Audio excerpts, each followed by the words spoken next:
दिनांक 5/5/2025 रोजी पशुसंवर्धन विभाग जिल्हा परिषद कोल्हापूर मार्फत गायी, म्हैशी, शेळ्या, मेंढ्या गट वाटप योजना राबवण्यात येणार आहे। या योजनेची सविस्तर माहिती माननीय जिल्हा पशुसंवर्धन अधिकारी डॉक्टर प्रमोद बाबर, माननीय पशुधन विकास अधिकारी तांत्रिक डॉक्टर प्रसाद भामरे साहेब यांच्याशी चर्चा करताना यशवंत ब्रिगेड कोल्हापूर जिल्हा अध्यक्ष माननीय श्री संदीप हजारे व यशवंत ब्रिगेड पन्हाळा तालुका अध्यक्ष माननीय श्री प्रकाश गोरड,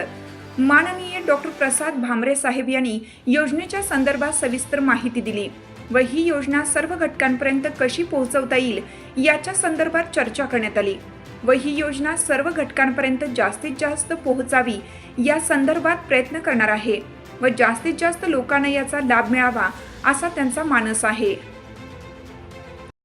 चालू घडामोडींचे अपडेट्स जाणून घेण्यासाठी आपल्या हिरकणी न्यूज चॅनलला सबस्क्राईब जरूर करा, लाईक करा, कमेंट करा आणि शेअर करा। बेल आयकॉनवर प्रेस करा आणि नोटिफिकेशन्स मिळवा।